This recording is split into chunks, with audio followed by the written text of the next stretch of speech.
diferente, ¿no? Bueno, este no solo, casi todos los años. Yo he colocado un ejemplo contigo, en varias oportunidades lo he colocado, de un cubano que conozco que ya tendrá cerca de 80 años, que su hermano salió el primer año de la Revolución Cubana acá a Estados Unidos como destacado militar y más nunca pudo regresar y su papá lo llamaba todos los diciembre y le decía, tranquilo que hasta este año llega, hasta este año llega Fidel, hasta este año llega Fidel. El papá murió, la mamá murió, esta persona murió y finalmente nunca se pudieron conseguir de nuevo. No es una buena manera de comenzar esto a través de PITV, pero donde quiero llegar es que, cierto, es un año más que se nos va, un año en el cual incluso tuvimos unas esperanzas que excedieron lo que habíamos estimado al principio, entender lo que significó el reconocimiento de los países a Juan Guaidó. Comenzamos, juramentación de Juan Guaidó, reconocimiento de más de 60 países, congelamiento de cuentas bancarias a chavistas y a funcionarios, incluso al Estado venezolano, el congelamiento de la demanda en contra de Citgo. Hay muchos elementos que ocurrieron afuera, el intento de ingresar ayuda humanitaria, etcétera, etcétera. Un sinfín de cosas. El informe Bachelet fue un informe importantísimo, aunque no sirve para nada de cara a la ONU, pero finalmente llegamos a procesos muy oscuros como el del 30 de abril, como el de la negociación en Barbados, que por supuesto minaron las esperanzas que teníamos los venezolanos. Y esto, por supuesto, es un logro para el chavismo y hay que reconocerlo. Justamente haciendo un balance de lo que ha sido 2019, fueron o se vieron, tuvieron más peso las cosas negativas que las cosas positivas, aunque las cosas positivas fueron más, las negativas fueron menos, pero Sí. tuvieron más peso. Sí, sí, porque es que justamente la diferencia entre el caso venezolano y el boliviano, así lo veo yo, fue el tema del tiempo. Los bolivianos actuaron muy, muy rápidamente y lograron detener. Ahora, si tú le das tiempo a tu enemigo, porque en Venezuela el Estado criminal no puede ser considerado un adversario político, tiene que ser considerado como un enemigo, porque es así. Bajo ese principio, si tú le das tiempo para reagruparse a tu enemigo va a responder y suele responder pegándote más duro. Y así sucedió no solamente en Venezuela, sino que también los países de América Latina tienen que hacer un balance en 2019 y decir, hey, nosotros pensamos que estos tipos no tenían capacidad y vimos cómo se encargaron de incendiar también buena parte de América Latina. Ahora, ¿esto significa que estamos completamente perdidos? De ninguna manera. Decíamos fuera del aire, hablábamos de casos, puedo poner el caso japonés, 2 bombas atómicas, Hiroshima y Nagasaki. ¿Qué es Japón hoy día? Hay que pensar en este tipo de situaciones. La propia Corea del Sur, a donde llegó, la propia Alemania. Yo ponía un ejemplo, cuando la crisis del 2000, no lo he colocado contigo, la crisis del 2008, ustedes recordarán, la burbuja económica que El explotó que, acá en Estados Unidos. Los principales mercados bursátiles se fueron a piso y ahí hubo personas, bueno, hubo hasta suicidios y todo, fue una cosa fatal. Yo fui para Alemania y en Alemania ellos tenían un eslogan que era solo compra productos alemanes. Ellos trataron de sortear la crisis y lograron aguantar y seguir adelante. Hoy día es la primera economía de Europa.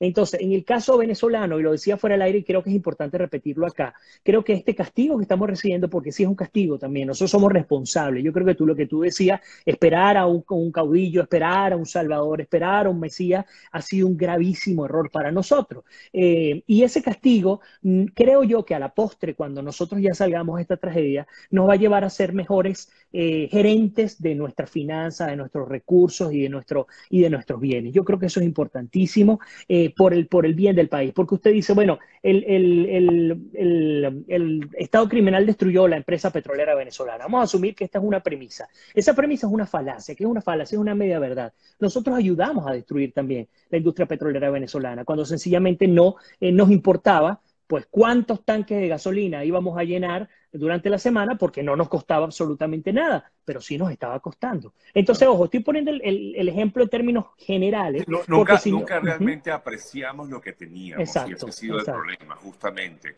Y por eso es que también ha ocurrido lo que ha ocurrido con los migrantes.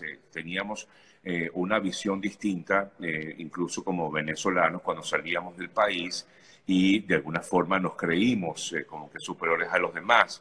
Y por eso es que hemos tenido que aprender a humillarnos, a ser humildes para poder ver las cosas de otro punto de vista. A Creemos que golpes, así es. todo, creemos que nos merecemos todo y realmente no nos merecemos nada. No, Entonces tuvimos que aprender incluso a eso, a migrar, a a ser aprender a humildes. ser menos que los demás para poder nuevamente ser, crecer y ser lo que somos, ¿no? Sí, tú sabes que un mexicano, un jardinero, y cuando digo jardinero no estoy diciéndolo en términos peyorativos, a mí me ha tocado ser obrero en Estados Unidos, de ser handyman también. Él me decía, él le estaba cortando la grama en mi casa afuera, y él me decía, ¿tú sabes qué es lo bonito de este país? Que tú y yo podemos ir ahora a cualquier restaurante en Disney o en donde sea, ¿no? Podemos estar sentados al lado del presidente de la corporación y nadie nos va a denigrar. Eso es lo bonito de aprender este tipo de cosas. No, ahora, mucho más bonito cuando uno se da cuenta, y yo lo hice, Sergio, yo creo, no sé si te lo llegué a comentar, el primer año que yo llegué acá, en el 2014, yo veía el perfil del venezolano muy distinto al de ahora, y qué bueno. Nosotros a punta de golpe, hemos aprendido a ser más humildes, a ser más gente, y eso hay que reconocerlo. Imagínate tú, yo estaba tan molesto cuando veía lo que tú decías, venezolanos decir, yo no voy a limpiar posetas, yo no voy a hacer esto, yo no voy a hacer lo otro, porque es que yo era un gran gerente, yo era no sé qué, que hasta Chigüiro Bipolar se burlaba de ese tema, que escribí un artículo en un periódico de venezolanos y para venezolanos que se llamaba La petulancia del venezolano en el extranjero. Me atreví a escribirlo. Y me llamó Sergio, y a todos los que están conectados, me llama una, no voy a decir de qué nacionalidad, una persona, la única llamada que he recibido por un escrito que he hecho, y tengo 10 años escribiendo, me llamó una gerente, imagínense, de la Aventura Mall, por decir algo, allá en Miami. Me dice, yo soy gerente de contratación y quiero agradecerte tu valentía por haber escrito eso, porque quiero que sepas que yo estoy de acuerdo contigo. Ustedes son muy buenos, ustedes son muy buen profesionales, muy capacitados, pero ustedes no son humildes. Yo espero que después de aquel 2014 al 2019, casi 2020, es decir, casi 6 años, yo espero que hoy día haya cambiado la mentalidad de la señora porque nosotros hayamos cambiado. Porque así lo he visto. He comenzado a ver a un venezolano distinto, no solamente dentro del país, también fuera del país. Por eso es que decimos que dentro de la adversidad también las cosas funcionan. Cuando ese pueblo de Egipto hebreo estuvo vagando durante tantos años por el desierto, imagínense todo lo que sufrió y Claro. finalmente tuvo que Y todo lo que salir criticaron de, también. por Cómo supuesto, criticaron. así es, tuvo que salir algo mucho mejor de lo que era. Entonces, creo que esa es una buena enseñanza porque de puertas afuera, la inmigración venezolana ha aprendido que nosotros nos hemos autoengañado. Yo se los digo, yo fui director de la Escuela de Comunicación Social de la Católica y yo llegué acá creyendo que yo iba a ser rector de UCF. Y cuando llegué allá lo que hicieron fue reírse en mi cara. Me trataron muy bien, estuve con ellos, me hablaron de algunas cosas, pero yo no tuve oportunidad de ejercer aún teniendo todo lo que yo pensaba que era importante. Otro ejemplo muy corto, rápido. Yo soy músico también y a mí me contratan hace 2 años para tocar, para ejecutar mis instrumentos y cantar. La persona que me contrata, un gordito americano normal, humilde, resulta que el tipo era el productor de Backstreet Boys y está aquí. Y es uno de mis mejores amigos ahora y es una persona totalmente común y silvestre. Entonces uno comienza a aprender que la profesión no hace a la gente, la posición no hace a la gente. Y aquí, y ni siquiera Europa, porque Europa es mucho menos, la gente no vive para trabajar, no vive para trabajar, trabaja para disfrutar. Aquí en Estados Unidos es distinta la mentalidad, nosotros vivimos para trabajar, pero aún así la gente es muy desprendida y muy humilde. Entonces creo que eso hay que aprenderlo. Nosotros nos jactamos la boca de decir que somos la inmigración hispanoamericana mejor formada. Y yo decía, sí puede ser mejor formada académicamente, pero no necesariamente mejor educada. Son dos cosas distintas. Entonces, ojo, no estoy autoflagelándome ni a ustedes, ni lo quiero. A donde quiero llegar es que somos gente muy buena, somos gente muy noble, pero somos gente que crecimos en una cultura ficticia, una cultura disfuncional, una cultura que nos dañó colectiva, individualmente, donde no solamente el sentido de pertenencia, sino el sentido común está un poquito fuera de la línea y pues, o estuvo poco fuera de la línea. Y creo que toda esta desgracia últimamente nos va a llevar a enderezar ese camino poco a poco, incluyendo, insisto, los liderazgos que luego vamos a tener que cambiar, porque cuando criticamos los liderazgos políticos, déjeme decirle algo, es muy triste lo que les voy a decir, ellos son el reflejo de lo que tenemos en el país o de lo que somos como país. No es que son extraterrestres que llegaron, no, son reflejo de lo que somos como país. Ahora, lo ideal es que el año que viene, digamos, ellos son o fueron el reflejo de lo que fuimos como país.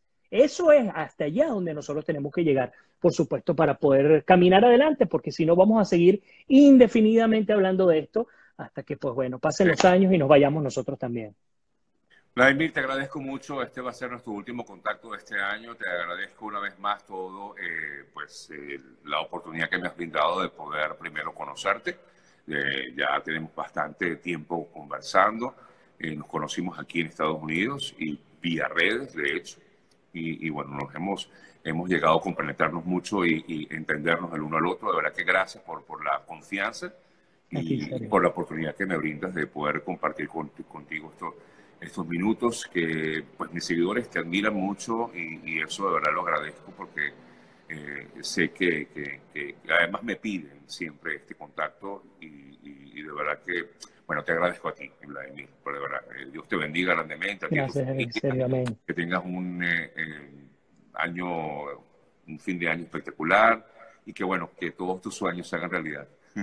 Amén, hermano. El honor es mío, el placer es mío. Siempre tú sabes, te lo he dicho en privado, te he seguido, te he admirado y además siento no solamente un gran respeto, sino una gran amistad y confianza contigo, igual con tus seguidores, a quienes respeto, quienes admiro, quienes quiero muchísimo. Así que bueno, así que como siempre lo digo también, que Dios me los bendiga, a ti también, a tu familia. Y nos toca orar muchísimo para el 2020. Así que bueno, aprovechemos este fin de año para pedirle a Dios que nos ayude a encaminarnos para el próximo año. Y reconciliarnos también. Yo creo Así que es es, importante. así Gracias, es. Vladimir. Amigas, amigos, Abrazo. una pausa y al regreso sigo con ya la parte final de nuestro programa de hoy. Ya venimos.